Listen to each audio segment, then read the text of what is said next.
The Anderson family dinner table had always been a battlefield of financial debates, but that night in 2013 was different. That was the night I told them I was selling my car to buy Bitcoin. "You're doing what?" Michael, my older brother, nearly choked on his wine. As the youngest vice president in Morgan Stanley's history, he considered himself the family's financial expert. "Bitcoin," I repeated, maintaining eye contact. "It's trading at $100 right now. I think it could hit $1,000 by year's end." "Alex, sweetheart," my mother intervened, using her talking to a child voice despite me being 25. "Maybe you should listen to your brother. He knows about these things." Michael leaned back in his chair, swirling his expensive wine with the smug confidence of someone who thought he knew everything about money. "Bitcoin is a scam, plain and simple. No institutional investor would touch it. It's magic internet money for gamblers and criminals." Our father, a retired investment banker himself, nodded in agreement. "Son, if you want to invest, I can introduce you to some real opportunities. Proper stocks, bonds, reliable things." I looked around the table at my family, all of them so certain, so convinced of their traditional financial wisdom. Even my sister Sarah, who usually stayed out of these discussions, was shaking her head disapprovingly. "I'm not asking for permission," I said quietly. "I'm telling you what I'm doing." "With your own money, fine," Michael scoffed. "But don't come crying to us when you lose it all." The next day, I sold my BMW for $45,000 and put every cent into Bitcoin. My family thought I was insane. Michael made sure to remind me at every opportunity how reckless and naive I was being. But I wasn't just buying Bitcoin. I was studying blockchain technology, learning about cryptocurrency trading, and developing what would become next-gen crypto exchange. While my family saw only magic internet money, I saw the future of finance. Working from my small apartment, I spent 18 hours a day coding, learning, building. My first version of the exchange was crude, but it worked. I launched it just as Bitcoin hit $1,000, exactly as I predicted. Michael's response: "A lucky guess. It's a bubble that'll burst any day now." By early 2014, my exchange was handling $100,000 in daily transactions. Small by traditional standards, but growing. I added more cryptocurrencies, improved the interface, enhanced security. Then came the call that changed everything. "Alex," David Chen's voice crackled through my phone. "I heard about your exchange from some friends in Silicon Valley. We should talk." David Chen, the legendary tech investor who'd backed some of the biggest names in Silicon Valley. He wanted to meet me. The meeting was set for the same day as our monthly family dinner. I showed up late, still buzzing from my conversation with David. "Sorry I'm late," I said, sliding into my usual seat. "Had an important meeting." "Oh?" My mother perked up. "A job interview? You know, Michael could put in a word at the bank." "Not exactly," I smiled. "A venture capitalist wants to invest in my exchange. $5 million for a 10% stake." The silence that followed was deafening. Michael broke it with a laugh. $5 million for your little Bitcoin website? Alex, come on. No serious investor would. David Chen. I cut him off. "You know, the guy who backed PayPal and Stripe?" That David Chen. For the first time in my life, I saw my brother speechless. That's impossible," he finally managed. "David Chen doesn't invest in cryptocurrency. He does now." I pulled out my phone and showed them the signed term sheet. "The deal closes next week. My exchange is now valued at $50 million. My father leaned forward, suddenly interested. Son, perhaps we should discuss this. I have some experience with venture capital deals. No need, I interrupted. The lawyers have already reviewed everything. I'm not here to ask for advice. I just thought you should know that your son's magic internet money scam is now worth more than your entire investment portfolio, Dad. The look on their faces, the slow realization that maybe, just maybe, they'd been wrong, was priceless. But it was nothing compared to what was coming. Because what they didn't know was that the David Chen deal was just the beginning. My exchange wasn't just another cryptocurrency platform. It was about to revolutionize how digital assets were traded. And my family, with all their traditional financial wisdom, had no idea what was about to hit them. I left dinner early that night, ignoring Michael's suddenly friendly attempts to discuss potential synergies between my exchange and his bank. In my car, I checked my phone. Bitcoin had just crossed $1,200. My initial $45,000 investment was now worth over $500,000. But more importantly, my exchange was processing over $1 million in daily transactions. Back in my apartment, still the same modest place I'd lived in for years, despite my growing wealth, I opened my laptop and stared at the code for our newest feature. Something that would change everything: institutional-grade trading tools for cryptocurrency. Michael and his banking friends thought crypto was just for retail investors and criminals. They were about to learn how wrong they were. My phone buzzed. A message from David.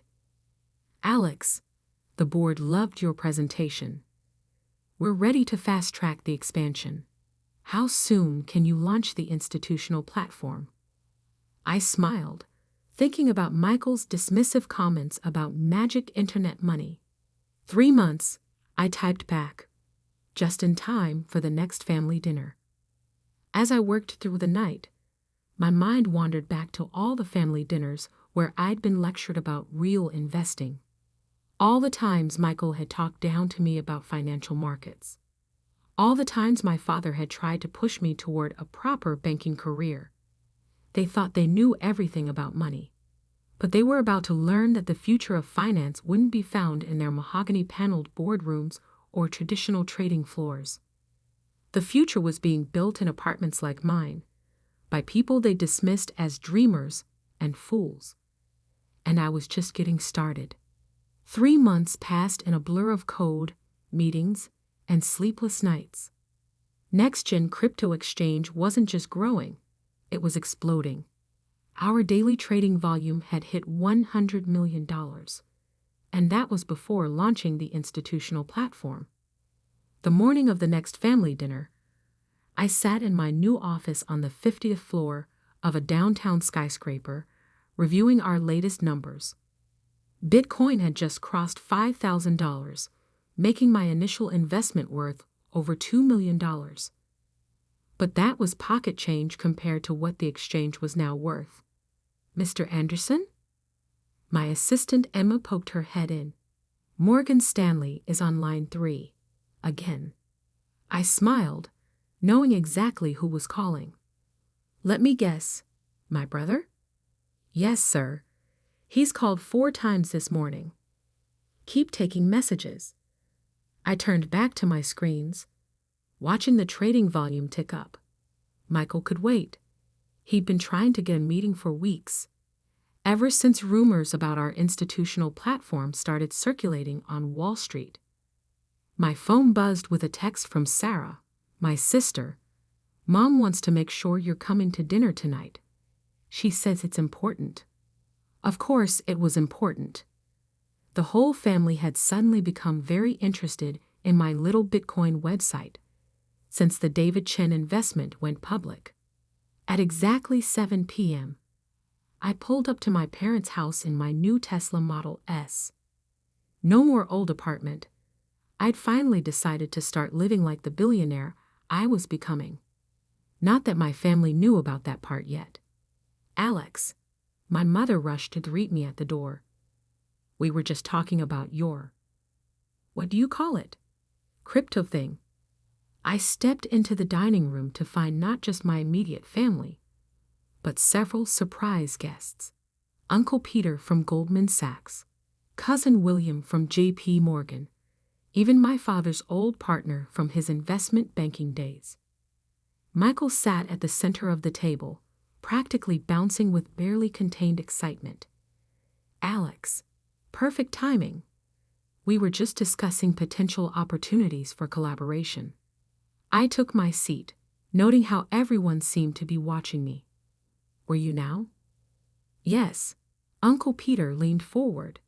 Michael tells us your platform is doing quite well. We'd love to hear more about it.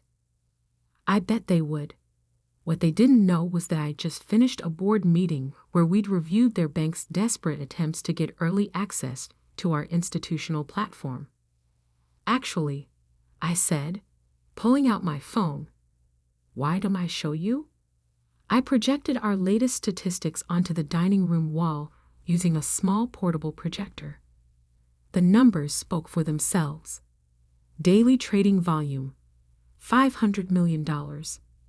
Active users, 2 million. Institutional clients waitlist, 400 plus. Platform valuation, $2.8 billion. The room went silent. That's impossible. William stuttered. Those numbers can't be right.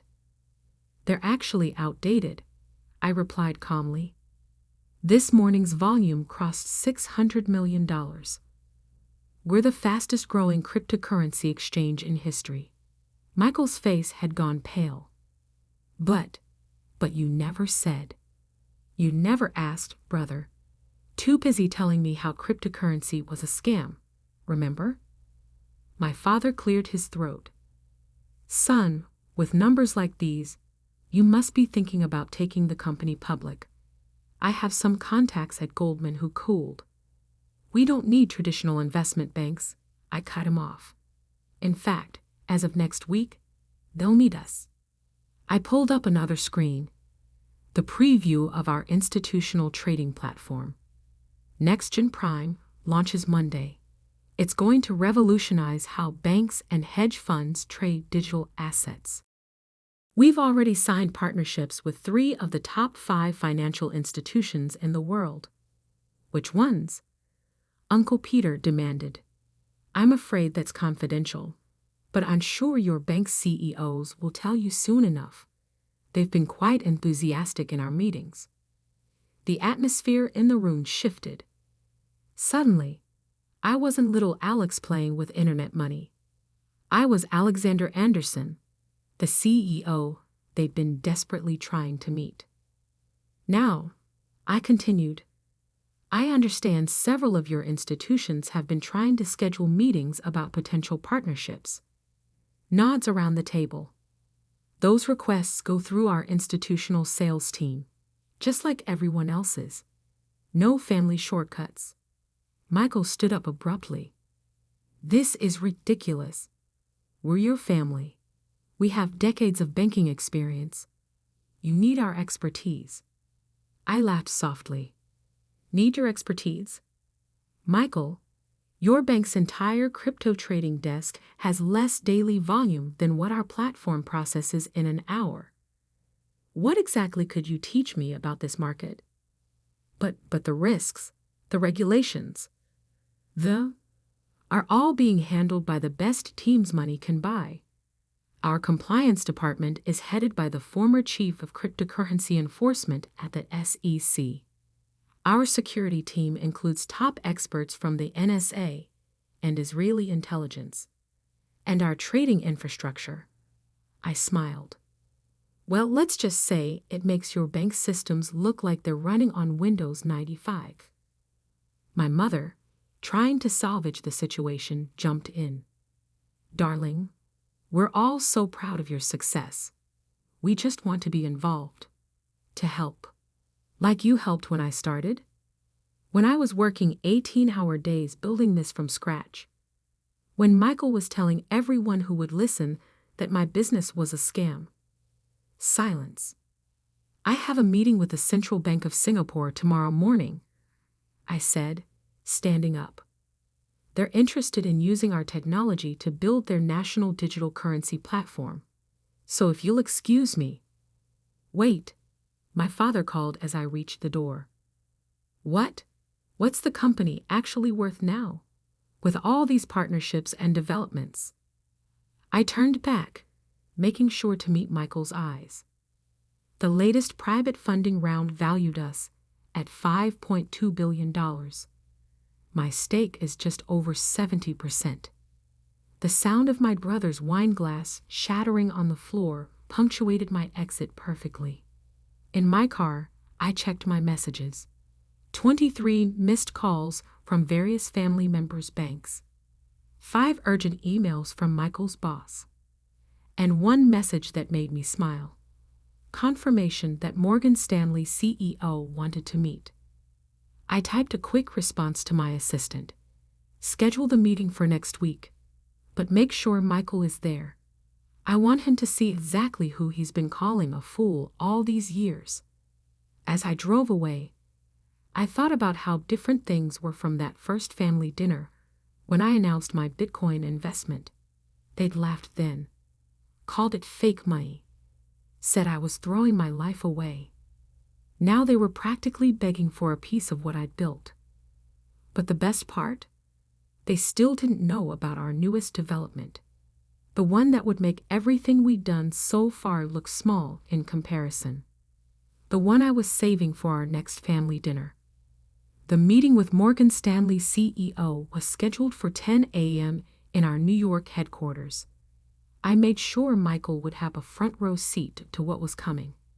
I sat in my office, 52 floors above Manhattan, watching the morning sun glint off neighboring skyscrapers. The wall of screens behind my desk displayed real-time trading data from NextGen's platforms. Over $2 billion in trading volume already, and it wasn't even lunchtime. They're here, Emma announced through the intercom. Send them up. And Emma? Make sure the presentation is ready. The elevator doors opened to reveal Morgan Stanley's entire executive team, led by CEO James Harrison. Michael trailed behind them, trying to look important, but clearly uncomfortable. Alexander. Harrison stepped forward, hand extended. Finally, we meet in person. I gestured to the conference room where the wall-to-wall windows offered a stunning view of the city. Please, make yourselves comfortable. As they took their seats, I noticed Michael's eyes darting around, taking in every detail of our office. The state-of-the-art trading floor, visible through glass walls. The hundreds of employees bustling about. The massive screens showing our global operations. Quite an operation you've built here, Harrison began. Your institutional platform has certainly caught our attention. Yes, I smiled. I believe you've been trying to get a meeting for. How long, Michael? My brother shifted uncomfortably. Alex, 3 months, Harrison cut in. Which is why we're here today. We want to discuss a potential partnership. Morgan Stanley has significant resources that could help expand your platform's reach. I leaned back in my chair. Interesting. And what exactly do you think we need help with? Well, Harrison gestured to his team. We have decades of experience in traditional finance, global infrastructure, regulatory relationships. Let me stop you there. I pressed a button, and the room's screens came to life. Let me show you something we haven't made public yet. The screens displayed a global map with pulsing lines connecting different points. This is NextGen's current network. We process more transactions per second than all major stock exchanges combined. Our security protocols are 3 generations ahead of anything in traditional banking. And our regulatory compliance systems are being studied by central banks as a model for the future. I switched to another screen. But that's not why you're really here, is it? You're here because of this. The screen showed a preview of NextGen's newest platform, introducing NextGen Bridge, the future of global finance. Harrison leaned forward, his eyes widening. Is that a fully integrated platform that bridges traditional finance with digital assets? Real-time settlement, cross-border transactions without intermediaries, complete integration with existing banking systems. I paused for effect. And we've already signed exclusive partnerships with 3 major central banks. Michael stood up so abruptly his chair nearly toppled. That's impossible. The regulatory requirements alone have all been approved. I finished for him. While you were busy calling cryptocurrency a scam, we were revolutionizing the entire financial system. Harrison's face had gone pale. The rumors about Project Phoenix, that was you. I nodded. NextGen Bridge launches next month. We're offering partnership opportunities to a select few institutions. I slid a document across the table. This is our only offer to Morgan Stanley. Harrison grabbed the paper, his hands shaking slightly as he read. His eyes stopped at one particular line. This values your company at $12 billion. I confirmed. And that's just the beginning. Michael looked like he might faint. The brother who had mocked my magic internet money was watching his bank negotiate for scraps from my empire. The terms are non-negotiable, I continued. You have 48 hours to decide. After that, we move on to the next bank on our list. But we need time to conduct due diligence. Michael sputtered. To review the technology. No, you don't. I stood up. Because every minute you spend deciding is a minute your competitors could be signing with us instead. Isn't that right, Mr. Harrison? Harrison was already pulling out his phone. I'll call an emergency board meeting for this afternoon. As the Morgan Stanley team filed out, Harrison paused at the door. Michael never mentioned his brother was building something like this. No, I smiled. He was too busy telling everyone it was a scam. After they left, I sat alone in the conference room, thinking about how far things had come from that first family dinner. My phone buzzed, a message from Sarah. Mom's planning another family dinner next week. Says it's important we all talk about recent developments. I texted back. Perfect timing. I have something to announce. What my family didn't know, what even Morgan Stanley didn't know, was that NextGen Bridge was just the beginning. The real bombshell would come at that dinner. The week passed in a blur of activity. Morgan Stanley signed our partnership agreement within 24 hours. 6 other major banks followed suit. NextGen's valuation jumped to $15 billion. The night of the family dinner arrived. This time, I had my driver take me in the Rolls-Royce. Might as well embrace it fully. The usual suspects were all there, plus a few new additions. More interested family members who had suddenly remembered my existence. Alex. My mother hugged me tightly. We've been reading all about your company in the news. Why didn't you tell us it was so successful? You never asked, Mom. Too busy worrying about my poor life choices, remember? Michael sat in the corner, nursing a drink. He'd been demoted at Morgan Stanley after the partnership negotiations. Apparently, failing to recognize a revolutionary financial technology being built by your own brother wasn't great for a banking career. My father stood up, champagne glass in hand. I'd like to propose a toast to my son, Alexander, who has proven us all wrong and built something truly remarkable. Actually, I interrupted. I have an announcement to make first. All eyes turned to me. NextGen isn't just launching a new platform. We're going public next month. I paused, letting that sink in. Initial valuation estimates put us at $30 billion. My stake will be worth approximately $21 billion. The room erupted in chaos. Glasses dropped. People started talking all at once. But more importantly, I continued, raising my voice slightly, we're establishing the NextGen Foundation, a $5 billion initiative to fund technology education and entrepreneurship programs. That's wonderful, son, my father managed. Yes, is. And here's the interesting part. It's specifically aimed at funding innovators whose families don't believe in them. People like me, who have to sell their cars to fund their dreams because their own flesh and blood won't even listen. The room fell silent. The Foundation's first program, a scholarship for young entrepreneurs. The qualification essay topic: how did your family discourage your dreams? I stood up, straightening my jacket. Oh, and one more thing. We're launching a financial literacy program teaching people about cryptocurrency and digital assets. I'm naming it after you, Michael.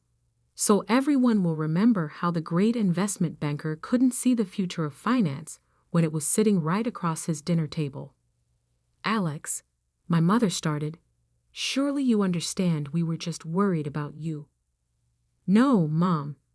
You weren't worried. You were judgmental, controlling, convinced that your way was the only way. I looked around the table. All of you were, and now you're all trying to get a piece of what I built despite you. I walked to the door, then turned back. The NextGen IPO is going to be the biggest in history, and none of you will get a single pre-sale share. Instead, I'm allocating those to young entrepreneurs who, like me, have families that don't believe in them. But we're family, Michael protested weakly. No, I replied. You're just people who share my DNA. Family supports each other. Family believes in each other. Family doesn't mock dreams or call innovation scams. I pulled out my phone and showed them one final screen. NextGen's new headquarters under construction. A 100-story tower that would dominate the city skyline. See that? I pointed to the location. It's being built right across from Morgan Stanley. Every morning, Michael, you'll look out your office window, assuming you still have an office, and see my name on the tallest building in this city. As I left, I heard the chaos erupting behind me, but I didn't look back. In my car, I opened my laptop to check the latest trading volume. $5 billion and counting. My phone buzzed one last time. A message from Sarah. They deserved that. And for what it's worth, I always believed in you. I smiled. Maybe one family member got it right. The next morning, I stood in my office, watching the sun rise over the city. The headlines were already rolling in about NextGen's IPO announcement. The financial world was in a frenzy. Emma came in with my morning coffee. Your brother's been calling again. Let me guess. He wants to discuss pre-IPO shares. Actually, she smirked, he wants to know if we're hiring. Apparently, Morgan Stanley is downsizing their traditional trading desk. I laughed. Tell him to apply online, like everyone else. As I looked out at the city, I thought about that first Bitcoin purchase. The car I sold. The dreams they mocked. The future they couldn't see. Sometimes success isn't just about proving others wrong. It's about proving yourself right. And sometimes the sweetest revenge isn't in the billions you make. It's in watching those who doubted you realize just how wrong they were. My phone buzzed again. Bitcoin had just hit a new all-time high. I smiled. The future of finance was here. And I owned it.